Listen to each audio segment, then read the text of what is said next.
Lucia Morales was the kind of person who went unnoticed by most, yet carried an entire world in her chest.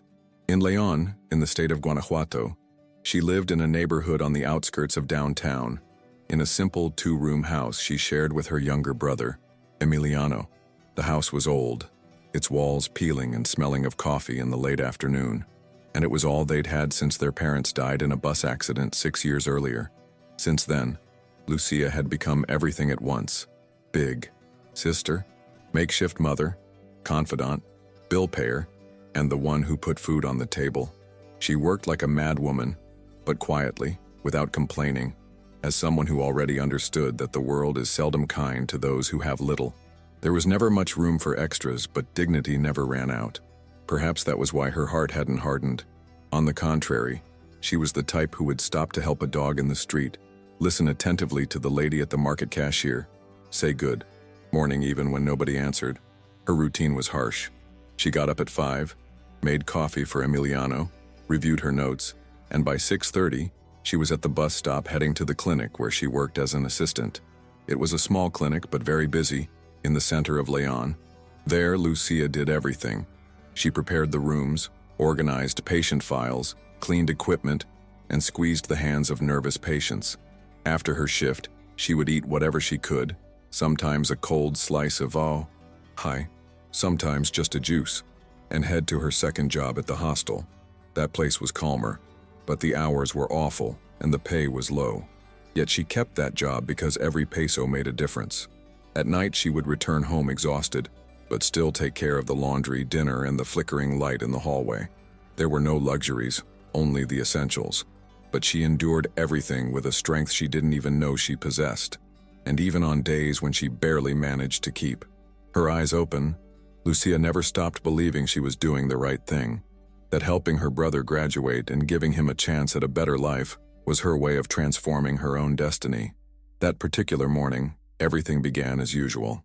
Lucia pulled on her worn jeans, a light blouse, and twisted her hair into a quick bun. She slung her backpack over her shoulder and stepped lightly toward the bus stop, where the bus was already crowded from the previous neighborhood. She squeezed on, bored, gripped the metal rail, and, her body jostled with every turn, tried to concentrate on her commute. She knew she would be late.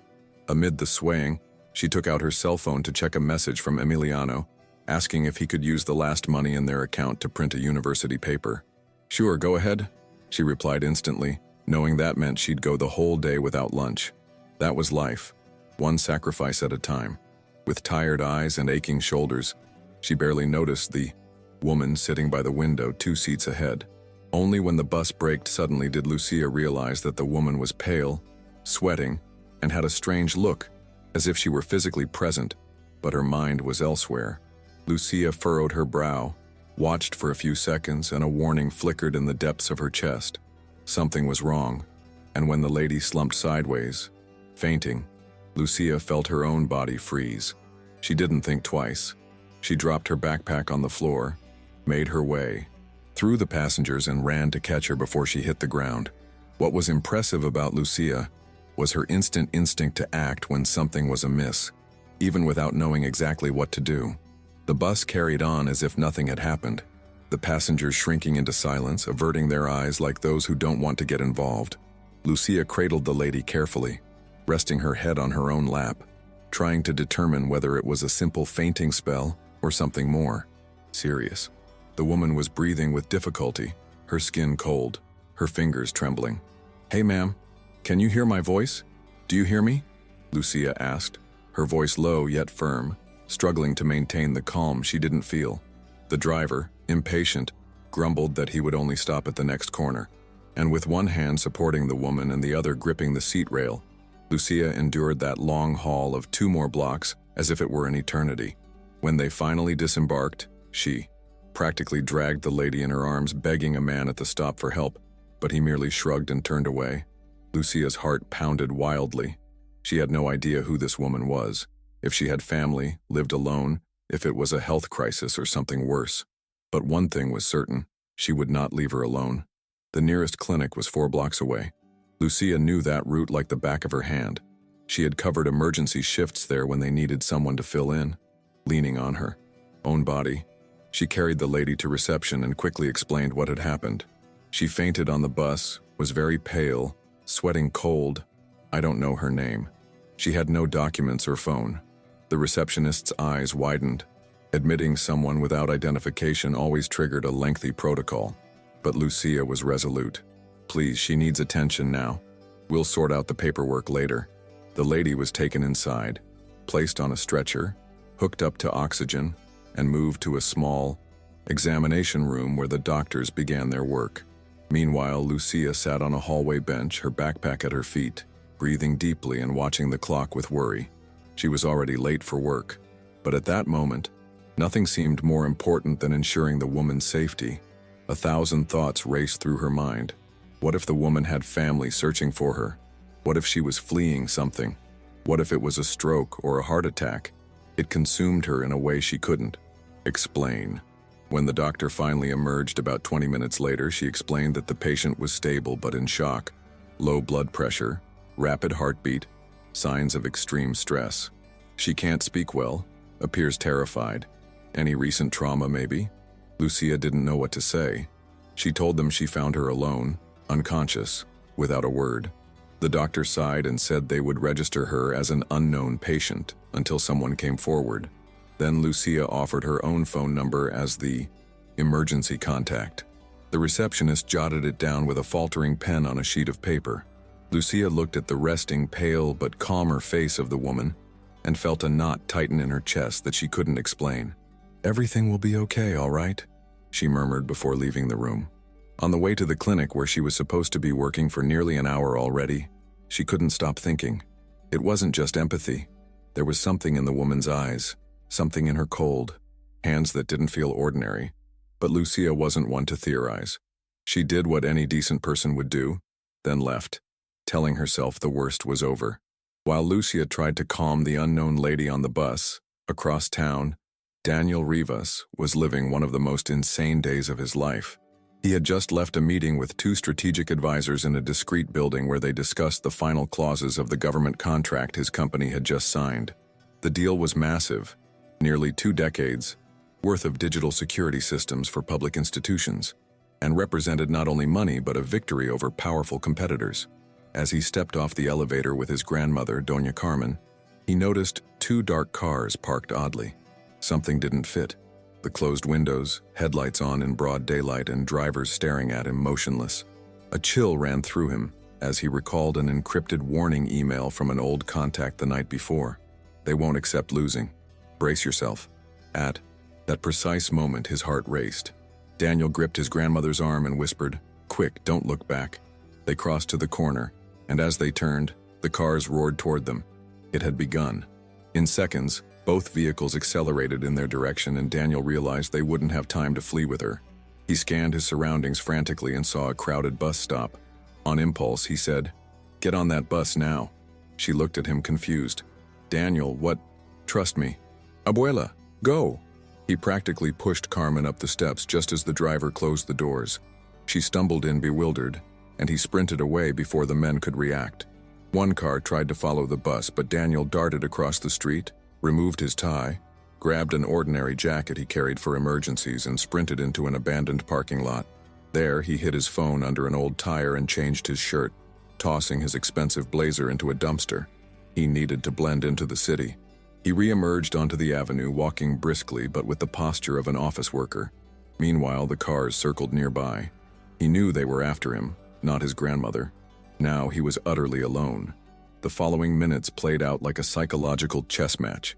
Daniel ducked into a small grocery store, pretended to browse the shelves, bought a bottle of water, and waited, scanning reflections and shadows. No familiar faces.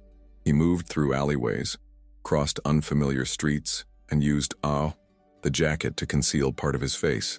For safety, he entered a public restroom, washed his face, took a deep breath, and dropped the ID card he still had in his pocket. He needed to erase every trace. He knew that returning to his company or contacting employees would hand them his location. He thought about calling lawyers but dismissed the notion. Anyone could be under surveillance. His instinct led him to an old cafe in downtown Lyon where, years ago, he used to meet an anonymous journalist. Contact. He didn't know if he could still trust him. He ordered coffee and sat observing the activity, hoping to gather his thoughts. His body trembled, not from fear but tension. His grandmother's face getting on that bus haunted him. Was she okay? What if she fainted? What if those men got on after her? Only a little over an hour later did a hospital acquaintance inform him that a lady had been admitted without documents, and that was his first thread of hope. Daniel stayed in that cafe longer than he wanted, not because he felt safe, but because he needed time to plan next steps. He had been threatened before, but never like this. Armed men, cars following him, people willing to seize his grandmother as a bargaining chip. That enraged him most. Knowing Doña Carmen, who raised him with love and cared for him when he lost his own parents, was in danger because of corporate decisions.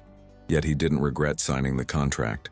It was the right thing, a clean, fair project to protect. Millions data. Sometimes being fair comes at too high a price. When his hospital contact, an old university friend, now head nurse, finally answered his coded message at the front desk, Daniel ran to the hospital with his heart pounding. He couldn't enter as himself, so he used his old alias from discreet trips. The receptionist eyed him twice but escorted him to the unknown patient ward. When he saw that pale but stabilized woman on the stretcher, he nearly dropped to his knees. She arrived this morning, the nurse explained. A young lady brought her in. Said she felt ill on the bus and stayed until the doctors attended her. Daniel's eyes widened. What? Who? Did she leave a name? The nurse nodded. Lucia Morales. Left her number as the emergency contact. The name brought immediate relief. Someone uninvolved who acted with humanity. He took the number scribbled on a torn piece of notepad and kept it like a lifeline. For him, it meant more than gratitude. It was a glimmer of hope, amid chaos. He thought about calling but couldn't risk using his own phone. Maybe hers wasn't safe either. So he opted for something more daring. He discovered where she worked. It wasn't hard. Her name appeared in the clinic's schedule as an assistant. He didn't want to scare her, only look her in the eyes, the one who saved his grandmother, and say thank you in a way words couldn't convey. But what he didn't yet know was that by approaching Lucia, he was about to put her life in danger too. Next day, Daniel hurried to the clinic, heart racing. He had slept fitfully on a hard mattress in a cheap hotel, afraid of being tailed. He changed clothes twice before leaving, donned a cap and sunglasses, and walked in like any ordinary person. Upon arrival, he spotted her name on the badge hanging on her lab coat, Lucia Morales. There she was behind a small reception desk, typing into the old computer and scheduling an appointment for a woman. Daniel waited patiently, feeling out of place in this modest yet welcoming setting. When Lucia was finally alone, he approached with controlled voice. "You're Lucia, right?" She looked up slowly, not recognizing him. "Yes. How can I help you?" He managed a small smile. "My name is Daniel. I'm the grandson of the lady you helped on the bus yesterday." Her face lit up with surprise. "Oh my God, is she okay?" He saw sincerity in her eyes. Not mere curiosity, but genuine concern. "She's fine. Stable. I came to thank you." Lucia offered a shy smile. "I just did what anyone would." But Daniel knew that wasn't true. She fell silent for a few seconds, processing. The clinic bustle continued in the background. Someone coughing in the waiting room, another patient calling for a nurse down the hall. Yet in that small space between them, time seemed to slow. Lucia looked away, shy. "I just did what anyone would." Daniel shook his head, almost bitterly smiling. "Yes, but nobody did. Only you." He withdrew a small envelope from his jacket pocket. "It's nothing special, I just wanted to leave you a token of thanks." Lucia hesitated. "It's not necessary." "Please," he insisted, extending the envelope gently. She took it, cheeks flushing, and realized it contained a handwritten note of gratitude. "It was the only way I could express what I felt," he'd written. In that moment, Daniel realized he stood before someone exceptional, someone who did the right thing without expecting anything in return. And that, in a world where every act has a price, was almost bewildering. During that brief encounter, Daniel was a whirlwind inside. Since escaping the attempt on his life, he had been hiding, changing routes, distrusting his own shadow. He had left a dossier with a trusted friend, Saul, a former classmate, now a public prosecutor advisor, hoping to gather evidence against the rival corporation, shell companies, forged contracts, offshore transactions. But without names, signed documents, or recordings, it was all theory. A weak complaint could be buried before it was examined. So Daniel did what he knew best. He activated old contacts, quietly paid for information, cross-referenced internal company data with recent financial movements of the rival's allies. He began to assemble a puzzle whose pieces only revealed deeper corruption. And the closer he got to the truth, the more convinced he became that he was under surveillance. That night, lucidity hit home when he saw Lucia in her simple environment, unaware of the darkness surrounding him. Fear of dragging her into this mess gripped him. That very afternoon, Daniel left the clinic feeling an odd relief, as if he'd reclaimed a part of himself lost long ago. It wasn't just his grandmother's health or fulfilling his debt of gratitude. It was something more human and silent that he couldn't name. He walked the streets of Lyon, cap pulled down low, eavesdropping on any hurried footsteps behind him. Paranoia had become routine. Since the kidnapping attempt, he never spent more than 2 nights in the same hotel, used disposable prepaid SIM cards and altered routes even on foot. But he was no expert at running. He was an executive. Every step outside his comfort zone reminded him he had no control. The plan was to deliver the complete dossier to Saul and leak confidential information to an investigative journalist friend. Yet, with every new anonymous threat, messages like, "Your grandmother has lived long enough," Daniel knew time was against him. And that by involving Lucia, he'd endangered another person. In the days that followed, he tried to keep his distance from Lucia, but she wouldn't leave his mind. It wasn't only her kindness. It was how she looked at him without judgment, the simplicity with which she spoke of her own life without victimizing herself. That moved him more than he cared to admit. Accustomed to arrogant executives, cold lawyers, and self-serving politicians, he found himself thinking of Lucia almost obsessively. He remembered her calm voice, how she adjusted her blouse before assisting him, her direct way of speaking. He started walking past the clinic without going in, even stopping on the other side of the street outside the hostel where she worked nights, watching her from a distance. He knew it was dangerous to get closer than he already had, but there was an absurd need to protect her, and another part of him urged him to disappear before his involvement cost too much. What began as a debt of gratitude was transforming, despite his will, into something deeper, leaving him completely vulnerable. Lucia, for her part, began to notice something different in this concerned grandson. She couldn't explain it, but sensed he was always somewhere else mentally. Sometimes he spoke like an ordinary man. At other times he let slip phrases befitting someone handling major, delicate affairs. She wasn't foolish. She could tell when someone hid parts of himself, but there was a raw honesty in Lucia's nature that kept her from walking away. Even though she had no time for confusing feelings, she found herself anticipating his visits. When he didn't show, she felt an uneasy sense that something was off. When he arrived, despite his tense gaze and guarded shoulders, she felt a calm she couldn't explain, as if his chaos somehow matched her own. The first concrete threats came discreetly, as small hints that the noose was tightening.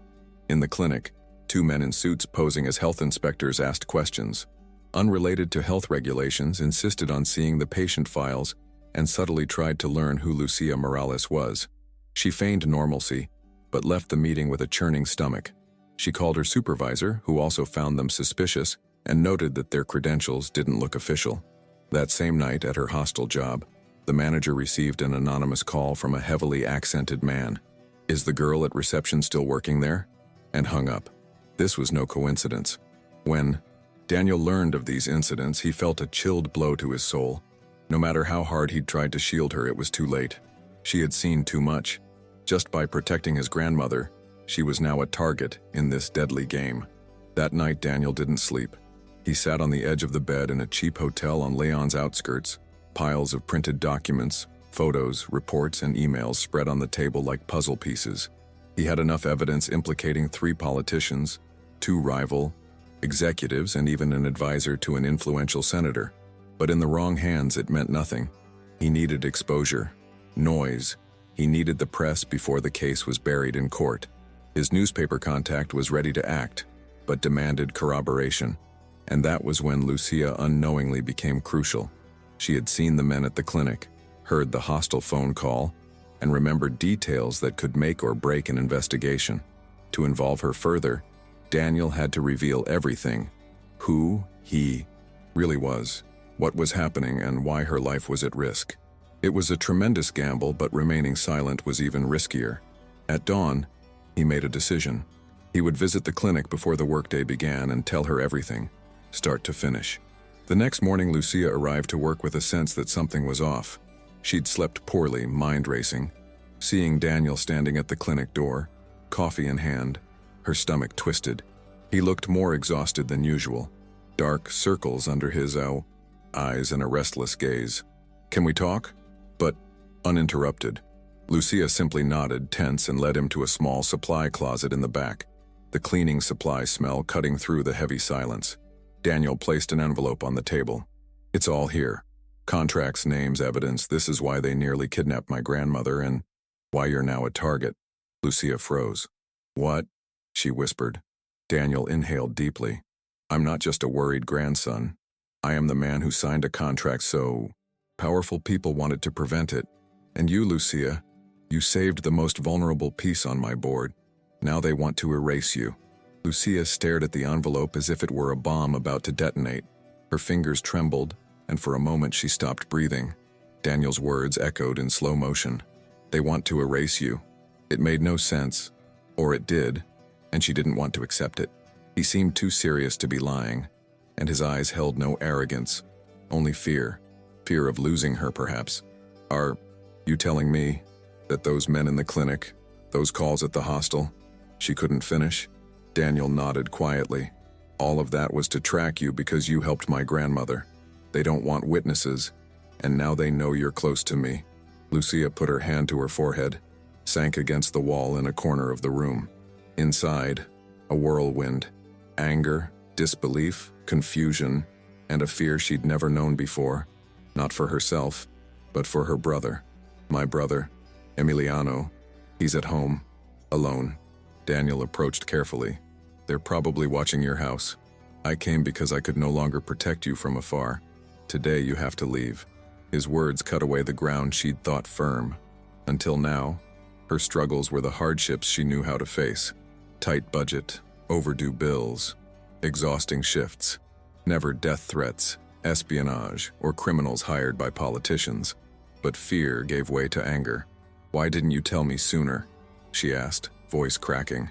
Daniel closed his eyes, bracing for the question. "Because I thought I could handle it without involving you. But you got involved the moment you helped my grandmother. And now, Lucia, if you stay, they'll come. You saw some of their faces.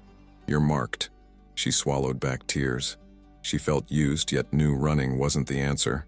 She was never one to hide. After a few seconds, she spoke firmly, almost unemotionally. "Then let's go. Tell me where to go." Daniel nodded, tears in his eyes. For the first time since this nightmare began, he felt he wasn't alone. They slipped out the clinic's back door. Daniel had stashed a borrowed car 2 blocks away in a discreet lot. The plan was simple: drive her to an old family home on the outskirts of Silao, a small town about an hour away, unused since his grandfather died. It was under a distant relative's name and off the company's radar, so it would be safe for a while. On the drive, Daniel explained more. The contracts, the politicians involved, the evidence yet to be organized into airtight proof. Lucia, still in shock, absorbed every detail with her mind on high alert. At the same time, she wondered at how her life had tilted so wildly. Less than 48 hours earlier, she worried about the electric bill. Now she was in a car with a man she barely knew, fleeing killers who'd murder for a contract. But absurdly, she didn't regret it. "If I had to do it again today, I'd help your grandmother the same way," she whispered. Daniel looked at her, moved. "I know. That's why I trust you." The house in Silao sat alone amidst low trees and a dirt driveway. Its exterior was weathered, paint peeling, wooden windows faded, but inside it still bore Rivas family traces: antique furniture, dusty portraits, perfectly arranged kitchen utensils. Daniel unlocked the door with the key he kept in his glove compartment. "It looks just as I left it," he murmured softly, "like visiting a grave." Lucia stepped in slowly, taking it all in like someone trying to grasp reality. Despite the lingering fear, there was comfort in the silence. For the first time in days, she didn't hear horns, strange footsteps, or unknown phone numbers. "It seems safe," she said, setting her backpack near the sofa. Daniel closed the door, eyes sweeping the room. "We stay until the dossier is finished. Then, we decide our next step." In the days that followed, they lived like silent fugitives. Short naps, quick meals, and long talks on the balcony, ears tuned to any unusual sound. And in that suspended time amid fear and uncertainty, they began to truly know each other. Lucia shared stories of her simple childhood, parents gone too soon, the responsibility she shouldered with Emiliano. She spoke with a steady voice, never playing the victim, and Daniel listened, discovering a strength foreign to corporate life. "You're braver than many people I know," he once said, as she washed a bowl at the kitchen sink. She laughed, skeptical. "Bravery is paying rent and still having enough. For rice." He smiled, but inside felt growing respect. He told her about his childhood with Doña Carmen, inheriting the company at 27 after his father's early death, and living among people who saw him as an investment rather than a person. "With you, it's different," he confessed one night. "You ask for nothing." Lucia paused. "It's not about asking. It's about what we expect in return." The air thickened. That truth weighed heavy. Daniel wanted to respond, but only nodded. By then, words were unnecessary. The kiss came unannounced. It was on a cold pre-dawn after a long balcony conversation. Lucia spoke of a high school teacher who believed in her when no one else did. Daniel just watched. Her hair messily tied, a loose blouse, eyes heavy with fatigue. Yet she seemed the most genuine person he'd ever known. When she fell silent, he moved closer, half expecting rejection that never came. The kiss was brief, shy, but carried all that remained unspoken. Afterwards, they stayed there, without words. No promises or plans, only mutual understanding that even if the world fell apart tomorrow, their connection was real. Neither was there out of need or impulse. It was deeper, forged in fear, care, and admiration. In that moment, Daniel realized his gratitude had blossomed into affection, love, slowly born amid chaos. The morning after their kiss, as sunlight filtered through dusty windows, Daniel finally laid out the dossier on the old dining table. Signed contracts, printed, emails, encrypted message screenshots, questionable bank transfers, and shell company names linked to high-ranking officials. Lucia studied each document, her eyes tracing fragments of different worlds puzzle-like. These names, the inspectors from the clinic visit. She pointed at one page. Daniel turned instantly. "Are you sure?" She nodded. "The youngest one, shaved head." He signed the register with that name. His hand was shaking. Daniel exhaled. It was more than he hoped. "You have an incredible eye for detail," he said, impressed. Lucia shrugged. "I notice things. You wouldn't know, but I'm always watching." For the first time since this began, Daniel felt a true ally. Not someone paid or trained, but someone who saw what no one else did and refused to be intimidated. They spent hours organizing the evidence. Daniel explained corporate connections. Lucia took handwritten notes to cross-reference with her memories of clinic shifts, people's faces, and odd questions asked. She helped build a timeline of events, jotting down dates, faces, and snippets of conversation. She was meticulous and focused, and Daniel became ever more convinced that without her, the case would fall apart. Lucia wasn't doing it for him. She was following her own conscience. "I can't accept that people with such power do whatever they want and get away with it. If not me today, it'll be someone else tomorrow." Daniel felt a mix of admiration and guilt. He wanted to protect her, but there she was, choosing to stand on the front lines. "You don't have to," he said firmly. "If you want to leave now, I'll drive you." But Lucia only met his gaze. "Daniel, I got involved the day I sat at that hospital bench. Now I know why. I can make a difference, so don't ask me to step back." That night they slept together on the living room sofa, exhausted but at peace. Daniel woke at midnight, watching Lucia sleep, her face serene, hair falling softly across her forehead. He thought of how it all started: a signed contract, an ambush, a crowded bus, and there she was, the woman who changed everything without knowing who he was or that her life would turn upside down too. In the following days, with the dossier assembled, Daniel made final adjustments to the complaint. He recorded short videos without showing his face, outlining his findings, and sent everything to Saul and the trusted journalist. Now they had to wait. If all went according to plan, the scandal would break in the press within hours. And hopefully, institutional protection would arrive before the next attack. But until then, heads had to stay down. Lucia, tense but resolute, said, "If we get out of this alive, promise me you'll tell me your favorite dish." Daniel laughed. "Only if you promise to cook it." It was the lightest they'd felt in days. And even without knowing what would come next, they understood. Their bond was unbreakable. The exposé went live on a Thursday morning. The journalist presented the material on one of the country's top audience shows, eyes grave. The leaked documents included copies of fraudulent contracts, shell company connections to top officials, and internal memos confirming the attempt to block Daniel's government contract. Within an hour, Daniel Rivas's name was trending on social media, not as a suspect, but as a whistleblower. The nation erupted in scandal. Prominent politicians were directly implicated, and the public prosecutor's office was forced to respond immediately. Watching the news on the old laptop at the Silao house, Lucia covered her mouth in shock. Daniel stood motionless, fists clenched. "There's no turning back now," he murmured, and he knew it. What was at stake was more than his company or reputation. It was everyone's safety, including Lucia's.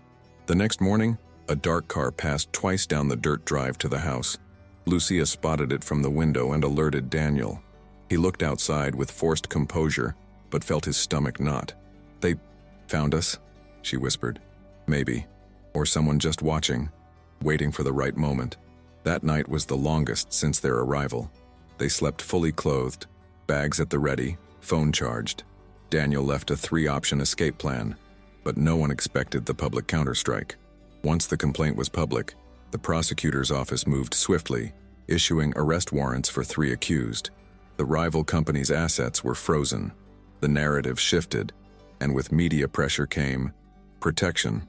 Federal police escorted Daniel and Lucia back to Leon to give formal statements.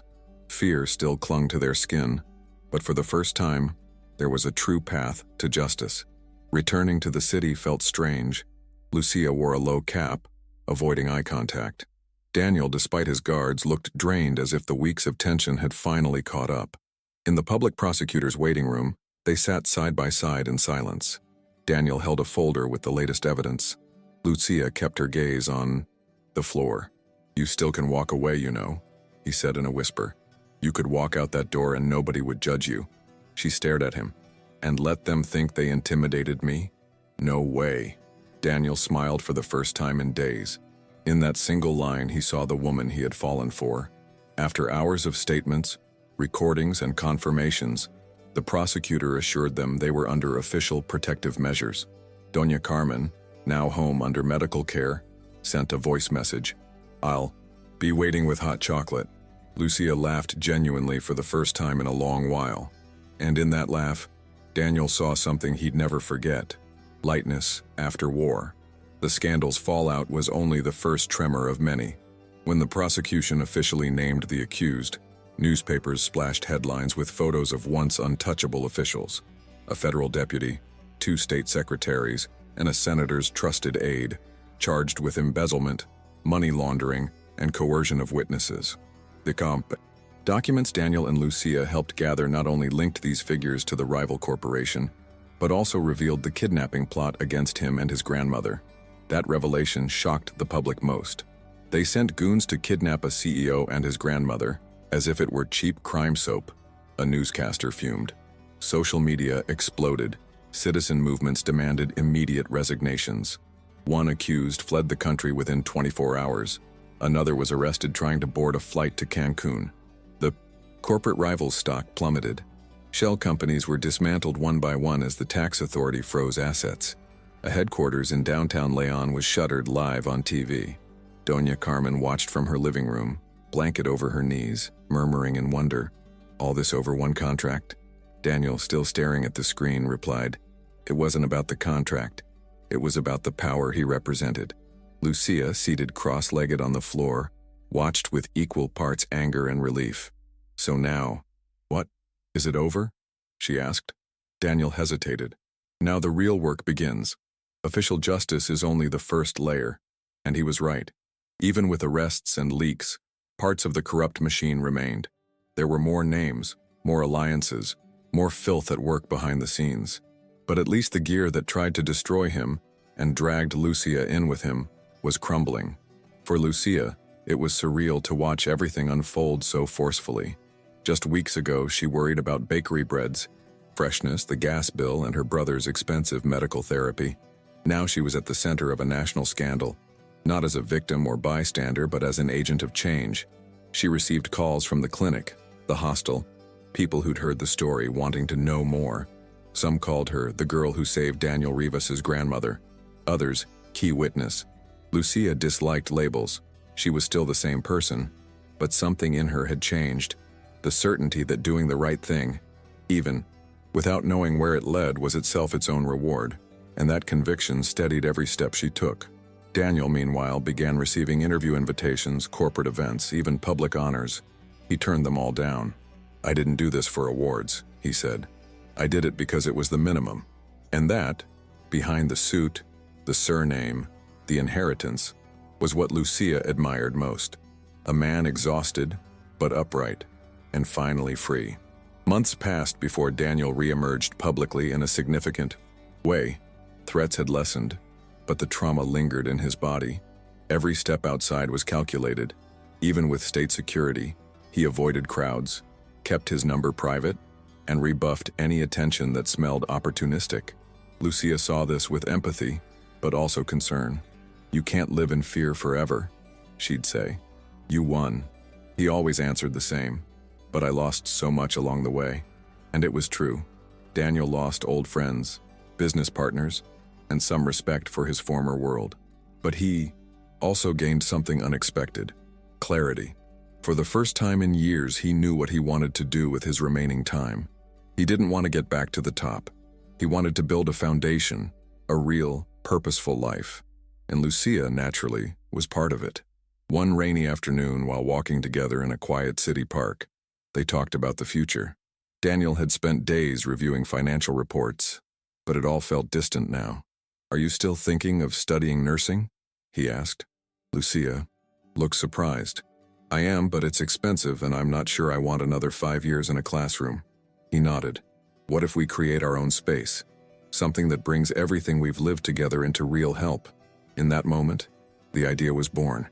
A support center for vulnerable women, victims of domestic violence, threatened for speaking out, persecuted for exposing corruption. A place for shelter, guidance, safety, and dignity. Lucia's eyes lit up, not because it was romantic, but because it was real. "If we help at least one woman, it'll be worth it." Daniel smiled. "You helped me. Now it's my turn to help others with you." In the following months, they threw themselves into the project with the same energy they once fought to survive. They enlisted trusted contacts, gained support from NGOs and activists, and rented a modest space in downtown Lyon. 3 rooms, a reception area, a small kitchen, and a backyard. It was humble, but genuine. Soon, it filled with stories. Women arriving with fear in their eyes, fleeing violent partners, subtle political blackmail, or threats for speaking truth to power. Many didn't know where to start. Lucia received them all, with patience and firmness. Daniel handled bureaucracy, legal matters, and behind-the-scenes tasks. But it was Lucia who gave the place its soul. "This isn't just a refuge, it's a point of rebirth," she'd say. With every case resolved, every complaint filed, every woman leaving her head held high, something was rebuilt in them. Their pain didn't vanish, but it transformed into purpose. And for both, that was the real happy ending. Doña Carmen began frequenting the center almost daily. At first, she visited only Daniel and Lucia, but soon she was involved naturally. She'd sit at reception chatting with the women, offering cinnamon tea or homemade cookies. Some saw her as a surrogate grandmother. Others simply felt her serene presence softened the place's harshness. But all sensed one thing: this gray-haired lady with lively eyes was stronger than she appeared. Few knew her story, about the kidnapping attempt on her, the fear on the bus, how a stranger saved her, but sometimes she'd let it slip. If I'm here today, it's because someone believed my life was worth saving. Lucia loved hearing that. Between them formed a sweet, silent bond. No struggle for the spotlight. Doña Carmen didn't treat Lucia like a daughter-in-law, but as someone who proved, with actions, a bravery you don't learn in school. In time, Doña Carmen organized small gatherings in the backyard, conversation circles, recipe exchanges, medicinal herb gardening. She said everyone needed to feel useful, and that dignity also grew from daily life. Trauma can't be our only story, she'd repeat, and she was right. Before long, the center evolved from emergency shelter to a hub for emotional rebuilding. Daniel, who initially observed from a distance, began pitching in more, organizing events, handling maintenance, even fixing the front gate with his own hands. It was as if repairing simple things also mended parts of himself. Lucia watched him with affection. The man who once arrived at the clinic a stranger was now integral to everything, not because she pulled him in, but because he chose to stay. The press continued to chase interviews, but Daniel stood firm. No exposure. The center was not about him. It was about the stories it helped rewrite.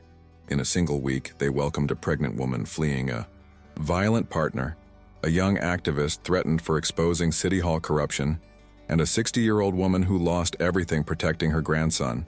In each of them, fragments of Daniel and Lucia's own story found resonance, as if chaos itself was being reshaped into meaning.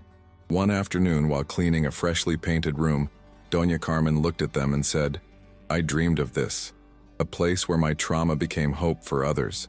Lucia only smiled, paint-stained hands lifting each box. Daniel came up behind and hugged her, a simple gesture brimming with significance. They were three survivors building something that might spare others from the worst. Lucia and Daniel never formalized their relationship with grand gestures. No proposals, no engagement rings, no public vows. What they had was deeper than any ritual: presence and solidarity.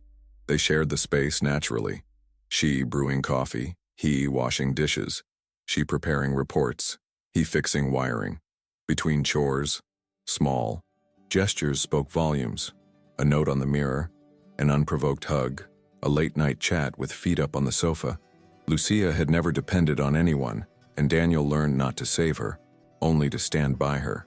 For the first time in her life, she let someone share her burdens without seeing it as weakness.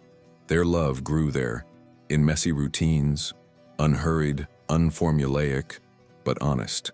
Over time, the center gained recognition, not from the press, but from the people.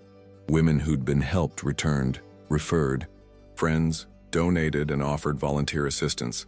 Lucia and Daniel hired 2 social workers and a psychologist, expanding services beyond emergency intake. The space grew slowly, as anything built with the heart does, and in that process, they continued discovering each other. Daniel, accustomed to solving problems with money and influence, learned to listen, respect processes, and relinquish control over timing. Lucia gained confidence in her instincts, enrolled in a technical course in empathetic care, and for the first time thought about returning to school. Not to climb the career ladder, but to better understand the pain people bring here, she said. Daniel, hearing this, felt a quiet pride, not for himself, but for her, exactly as she was. Lucia's brother Emiliano also warmed to Daniel over time. There was natural distance at first, but a few board game nights and shared laughs forged a friendship. Emiliano teased that Daniel seemed too serious, but deep down was a good guy, just a little broken inside. Daniel laughed and admitted it. Life had given him everything, yet cost him dearly. Now, alongside Lucia and their new routine, he felt himself rebuilding from within. Doña Carmen, always observant, noticed the change most. "You smile with your eyes now," she remarked one afternoon while folding laundry together, and he knew it was true. After so much fear, loss, and struggle, he was whole again, surrounded by people who saw him as a person, not a position or a name. One night, lying in the patio hammock, Lucia asked, "Did you ever imagine all this the day you came to the clinic?" Daniel hesitated. "I just wanted to say thank you, and then disappear." She smiled with that serene gaze of someone who understands more than she speaks. "But you stayed." He drew her closer. I stayed because I found someone who made me want to stay, even when everything told me to run. She said nothing, only nestled closer, feeling the night breeze on her face. The full moon hung above, and for a moment the world seemed to stand still. No chases, no emergencies, just the strange and beautiful realization that, even after chaos, it's possible to begin again together. No promises, no guarantees, but with truth. And that, for both, was enough. Months later, on an ordinary Monday morning as they sorted donation boxes, Daniel looked at Lucia and said almost without thinking, "We should get married." She raised an eyebrow. "Just like that?" He shrugged. "It's not out of nowhere. I think what we have is stronger than many marriages." She laughed and stacked another box, saying, "If you get Doña Carmen to cook lunch at our wedding, I'll accept." Daniel broke into a broad, unreserved smile. And that was it. They were two survivors who, amid life's disorder, chose to build something simple, honest, and full of meaning. And so their story continued, without glamour, but with purpose. Lucia and Daniel weren't heroes, just ordinary people who, by chance or destiny, met at the right moment. With courage, affection, and uncompromising truth, they turned a life-threatening ordeal into a turning point for themselves and countless others. If you enjoyed this story, subscribe to the channel, leave a like, and activate notifications so you don't miss future content. See you next time.